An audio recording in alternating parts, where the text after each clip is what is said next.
Bismillahirrahmanirrahim. Assalamu alaikum dear student. Welcome to my YouTube channel Learn with Bilal. My name is Bilal Hassan. Today I am going to teach you electric flux. Electric flux क्या चीज़ है? Total number of electric field lines passing normally through a certain area is called electric flux. Mean कि कोई भी positive charge हो या negative charge, जिसको हमने detail में डिस्कस कर चुके हैं। ये हमारे पास पॉजिटिव चार्ज है, उसकी इलेक्ट्रिक फील्ड लाइंस उससे अवे जा रही हैं। तो ये वाली जो हमें ब्लू कलर की नज़र आ रही हैं, ये हमारे पास क्या है? Electric field lines. वो कहता है कि electric field lines passing through a certain area, किसी एरिया में से अगर ये इलेक्ट्रिक फील्ड लाइंस गुजरें तो वो वाली चीज़ हमारे पास क्या कहलाती है? इलेक्ट्रिक फ्लक्स कहलाता है। ये हमारे पास एरिया है और ये हमारे पास किसी चार्ज, पॉजिटिव चार्ज की इलेक्ट्रिक फील्ड लाइंस है। और जब मैं इसके सामने कोई एरिया रखता हूँ तो ये इलेक्ट्रिक फील्ड लाइंस इस एरिया की सरफेस में से पास करेंगी। ये एरिया है, ये इसका वेक्टर फॉर्म है, वेक्टर है, और ये इसकी सरफेस फॉर्म है एरिया की। तो इस एरिया में से जब इलेक्ट्रिक फील्ड लाइंस पास करेंगी, ये कितनी पास करती हैं? जितनी ये इलेक्ट्रिक फील्ड लाइंस इस एरिया में से पास करेंगी, इसका इतना इलेक्ट्रिक फ्लक्स होगा। मीन कि ये वाली इलेक्ट्रिक फील्ड लाइंस है किसी पॉजिटिव चार्ज की। अगर मैं इस सरफेस एरिया को इलेक्ट्रिक फील्ड लाइंस के पैरेलल रखूँगा तो इसमें से इलेक्ट्रिक फील्ड लाइन जो है वो पास नहीं करेंगी, क्योंकि इसकी थिकनेस बहुत कम है। तो इस वजह से इसमें से इलेक्ट्रिक फील्ड लाइंस पास नहीं कर पाएंगी। जब मैं इसको इलेक्ट्रिक फील्ड लाइंस के परपेंडिकुलर रखता हूँ इस सरफेस एरिया को, तब इसमें से इलेक्ट्रिक फील्ड लाइंस क्या है? मैक्सिमम गुजरेंगी। तो अब हम क्या करते हैं, एक रेक्टेंगुलर लेते हैं जिसमें ये एक्स एक्सिस है, ये जी एक्सिस है और ये हमारे पास वाई एक्सिस है। मैं इस एरिया को रखता हूँ इस तरह, सरफेस एरिया। अब इस एरिया का ये वाला हमारे पास जो है सरफेस एरिया, ये एक्स और जी एक्सिस में है। एक्स और जी एक्सिस में हमारे पास इसका सरफेस एरिया है, लेकिन जो इसका वेक्टर एरिया है वो अलॉन्ग द वाई एक्सिस है। तो वो अलॉन्ग द वाई एक्सिस होने की वजह से इसमें से अगर मैं ये अलॉन्ग द वाई एक्सिस है, अब मैं क्या करता हूँ, इस सरफेस एरिया को अलॉन्ग वाई जी रखता हूँ। अगर मैं वाई जी रखता हूँ तो इसका जो ये वाला सरफेस एरिया है ये अलॉन्ग वाई एक्सिस है, और जो इसका वेक्टर एरिया है वो अलॉन्ग एक्स एक्सिस है। तो इस तरह हम इसको चेंज भी कर सकते हैं। अब ये वाला जो हमारे पास वेक्टर एरिया है तो वो एक्स एक्सिस से कितने एंगल पर है या वाई एक्सिस से कितने एंगल है, इस तरह भी हम इलेक्ट्रिक फ्लक्स फाइंड कर सकते हैं। सपोज़ ये मेरे पास एक पॉजिटिव चार्ज है, इसको मैंने अलॉन्ग जी एक्सिस रखा है। तो अब मैं कैसे सरफेस इसके सामने रखूँगा तो इसमें से इलेक्ट्रिक फील्ड लाइन जो है वो मैक्सिमम पास करें। अगर मैं सरफेस एरिया रखता हूँ अलॉन्ग जी एक्सिस, वाई और जी, अलॉन्ग वाई और जी में रखता हूँ, तो इसका जो है नॉर्मल ये जो वेक्टर एरिया वो अलॉन्ग एक्स एक्सिस है। मीन कि अगर इलेक्ट्रिक फील्ड लाइंस और सरफेस एरिया ये आपस में परपेंडिकुलर हैं, तब हमारे पास इलेक्ट्रिक फील्ड लाइन जो है वो मैक्सिमम पास करेंगी, तब इसका इलेक्ट्रिक फ्लक्स क्या होगा? मैक्सिमम होगा। अगर मैं इसको दूसरी फॉर्म में लिखूं, वेक्टर फॉर्म में कहूं कि ये वेक्टर फॉर्म में कैसे होगा, अगर वेक्टर एरिया इस सरफेस का और ये इलेक्ट्रिक फील्ड लाइंस आपस में पैरेलल हों, तब भी हमारे पास इलेक्ट्रिक फ्लक्स क्या होगा? मैक्सिमम होगा। अब मैं इसको चेंज करता हूँ। है मैंने सरफेस एरिया अलॉन्ग एक्स और जी एक्सिस रखा है, लेकिन ये जो वेक्टर एरिया है ये अलॉन्ग वाई एक्सिस है। मीन का वेक्टर एरिया और इलेक्ट्रिक फील्ड लाइंस आपस में परपेंडिकुलर हैं, तब जो हमारे पास इलेक्ट्रिक फील्ड लाइन इसमें से पास करेंगी वो क्या होगी? मिनिमम होगी, ज़ीरो होगी, क्योंकि इसकी थिकनेस बहुत कम है। तो अगर जब ये वाली अगर सरफेस एरिया की बात करें तो सरफेस एरिया और इलेक्ट्रिक फील्ड लाइंस आपस में पैरेलल हैं। जब पैरेलल हों तो इलेक्ट्रिक फील्ड या इलेक्ट्रिक फ्लक्स क्या होगा? ज़ीरो होगा। तब क्या होगा? अगर मैं कोई कम इलेक्ट्रिक फील्ड लाइंस वाला पॉजिटिव चार्ज रखूं तब इसमें से इलेक्ट्रिक फील्ड लाइंस कम गुजरेंगी। तो सरफस एरिया जो है वो इसमें से सरफस एरिया का मैग्नीट्यूड वही है। हमने क्या किया, चार्ज को चेंज किया, तब भी इसमें से जो इलेक्ट्रिक फ्लक्स पास कर रहा है वो कम है होगी।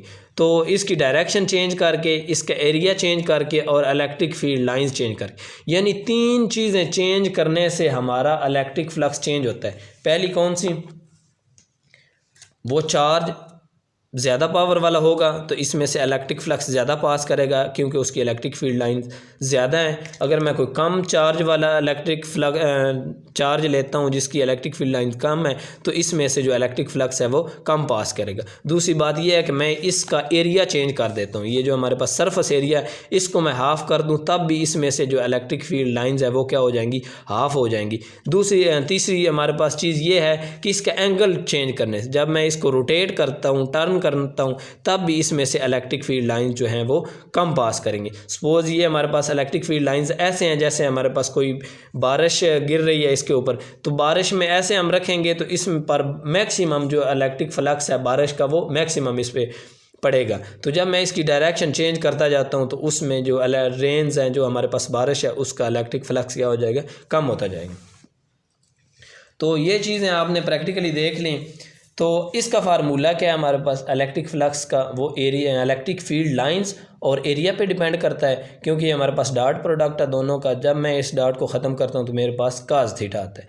ये थीटा हमारे पास क्या है, ये ए मैग्नीट्यूड है और ए क्या है हमारे पास, नॉर्मल है। ये जो नॉर्मल हमने इस सरफेस के ऊपर नॉर्मल ड्रा किया हो ये उसका नॉर्मल है और ये वाले इसका एरिया का क्या है, मैग्नीट्यूड है। ये 6/6 है, मीन का 36 इसका क्या है, मैग्नीट्यूड। अब ये मैग्नीट्यूड अलॉन्ग एक्स एक्सिस अगर मैं इसको ऐसे रखता हूँ तो तब हमारे पास क्या होगा, यानी ये वाला मैंने इसको ड्रा भी किया, इसका मैग्नीट्यूड ये है। इलेक्ट्रिक फील्ड लाइंस के परपेंडिकुलर रखता हूँ, यानी इस फॉर्म में जैसा कि आपको शक्ल में दिखाई, ये इलेक्ट्रिक फील्ड लाइंस हैं और ये मेरे पास कितनी है, 20 न्यूटन पर कूलम। जब मैं इसके सामने ऐसे परपेंडिकुलर रखता हूँ सरफेस एरिया तो तब मेरे पास क्या होगा, इसमें से जो इलेक्ट्रिक फील्ड लाइंस पास करेंगी वो क्या होगी, मैक्सिमम होगी। अब मैं क्या करता हूँ, इसको ऐसे रख देता हूँ, यानी इलेक्ट्रिक फील्ड लाइंस और ये जो सरफेस एरिया है वो आपस में क्या है, पैरेलल है। सरफेस एरिया पैरेलल है तो उसकी ये हमारे पास फिग में ये फिग है उसकी, तो इलेक्ट्रिक फील्ड लाइंस और सरफेस एरिया आपस में पैरेलल हों तो क्या होगा, उसमें से इलेक्ट्रिक फ्लक्स जो है वो मिनिमम पास करेगा। तो तीसरी फॉर्म इसकी ये इलेक्ट्रिक फील्ड लाइंस और ये वाला जो हमारे पास सरफेस एरिया है इसकी मैं क्या कर देता हूँ, डायरेक्शन चेंज कर देता हूँ। अगर मैं इसको ऐसे रख दूँ तो ये वाला वेक्टर एरिया जो कि एक्स एक्सिस के साथ कुछ ना कुछ एंगल बना रहा है, तो इस तरह भी हमारे पास इलेक्ट्रिक फील्ड लाइंस को कम या ज़्यादा किया जा सकता है। तो आइए हम इसको देखते हैं प्रैक्टिकली, इलेक्ट्रिक फील्ड लाइंस को इसके न्यूमेरिकल के थ्रू। सपोज़ मेरे पास जब मैंने इसको, ये मेरे पास 20 न्यूटन पर कूलम इलेक्ट्रिक फील्ड लाइंस की स्ट्रेंथ थी, इस फार्मूले में मैंने रख ली, और 36 इसका मैग्नीट्यूड था। क्योंकि ये अलॉन्ग वाई एक्सिस है, अलॉन्ग एक्स एक्सिस है, तो ये आई यूनिट वेक्टर मैंने इसलिए लिखा क्योंकि इस एरिया की डायरेक्शन है वो एक्स एक्सिस है, इसलिए मैंने क्या किया, इधर आई यूनिट वेक्टर लिखा। तो सपोज़ मैं ये वाली फॉर्म लेता हूँ, जब हमारे पास इसको मैंने टर्न किया तो इसका एंगल हमारे पास कितना था, 60 एंगल था। तो हमारे पास कितना है, इसका इलेक्ट्रिक फील्ड लाइंस कितनी आई, इलेक्ट्रिक फ्लक्स इसमें से जो पास कर रहा था वो 360 था।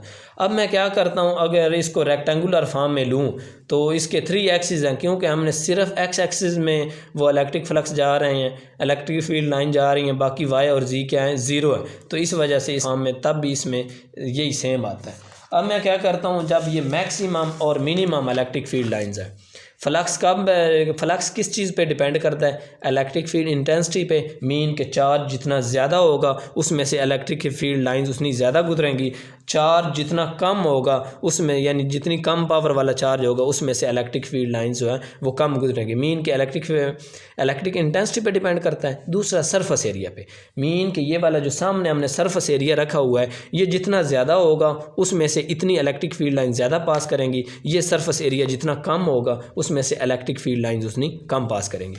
दूसरा क्या है, ओरिएंटेशन ऑफ द सरफेस। अब ये वाली जो सामने मैंने सरफेस रखी हुई है, जब मैं इसको रोटेट करता जाऊँगा तब भी इलेक्ट्रिक फ्लक्स जो है वो क्या होता जाएगा, कम या ज़्यादा होता जाएगा।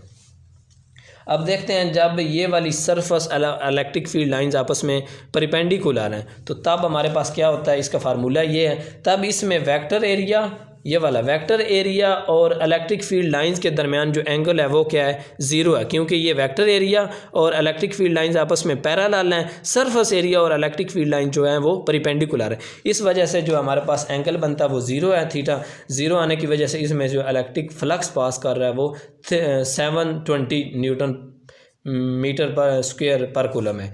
तो जब मैं इसको क्या करता हूँ, सरफेस एरिया को इलेक्ट्रिक फील्ड लाइंस के पैरेलल रख देता हूँ, लेकिन अब इसका जो वेक्टर एरिया वो परपेंडिकुलर है, तब हमारे पास वेक्टर एरिया और इलेक्ट्रिक फील्ड लाइन के जो दरमियान जो एंगल बनता है वो कितना है, वो 90 एंगल। तब इसमें से इलेक्ट्रिक फ्लक्स क्या हो जाएगा, ज़ीरो होगा, मतलब इसमें से इलेक्ट्रिक फ्लक्स जो है वो पास ही नहीं करेगा। अगर तीसरी फॉर्म हमने इसकी क्या देखी, जब मैं इसको रोटेट करता हूँ, सपोज़ ये मेरे पास कोई इसका एंगल है, तो मैं जब इसको रोटेट करता हूँ तो इस फॉर्म में मेरे पास जो इलेक्ट्रिक फील्ड लाइंस है वो क्या करेंगी, मिनिमम पास करेंगी। मीन कि ये वाली जो हमारे पास फॉर्म इसकी आई है, इसमें से मिनिमम जब मैं इसको रोटेट करता हूँ, जब मैंने रोटेट किया तो इसके दरमियान सपोज एंगल मेरे पास 60 था, जब एंगल 60 था तो मेरे पास क्या आ गई, पहले 720 थी, मेरे पास 720 न्यूटन पर कूलम इलेक्ट्रिक फ्लक्स था, तो अब मेरे पास क्या आ गया, हाफ आ गया, क्योंकि एंगल जो है वो मैंने इसको रोटेट किया। जब मैं क्या करता हूँ, अगर ये वाला एंगल हमें ना पता हो, यानी इस इलेक्ट्रिक फील्ड लाइंस और ये जो सरफेस एरिया इसके दरमियान सपोज एंगल हमें नहीं पता, एक्स एक्सिस के लिहाज से ये वेक्टर एरिया का एंगल कितना बन रहा है, तो इसको हम ऐसे भी सपोज कर सकते हैं। सपोज ये मेरे पास 4/4 है, तो इसका मैग्नीट्यूड जो है वो कितना है, 16 मीटर स्क्वायर। तो ये x x along y axis है, तो इसका जो यूनिट वेक्टर होगा वो जे यूनिट वेक्टर होगा। तो इसको सपोज मैं, क्योंकि ये वेक्टर फॉर्म में जब हम किसी चीज़ को ऐड करते हैं तो उसका जो रिजल्टेंट होता है वो हम लेते हैं। सपोज ये मेरे पास एक्स एक्सिस का था और ये वाई एक्सिस का, इनका मैग्नीट्यूड लिया तो ये मेरे पास मैग्नीट्यूड ये वाला बन गया, मीन के ये वाला। लेकिन अब हमने क्या करना है, एक डायरेक्शन में ये एंगल फाइंड करना है, तो वाई और एक्स को, ये नहीं रेक्टेंगुलर जो इसकी फॉर्म है, जितना ये एक्स एक्सिस में जा रहा है और जितना वाई एक्सिस में जा रहा है, उन दोनों की रेशो निकाल के हम इसका एंगल निकाल सकते हैं कि इसके दरमियान कितना एंगल। तो आज का लेक्चर इतना ही था। अगर वीडियो अच्छी लगे लाइक, सब्सक्राइब और शेयर ज़रूर करें। खुदा हाफिज़।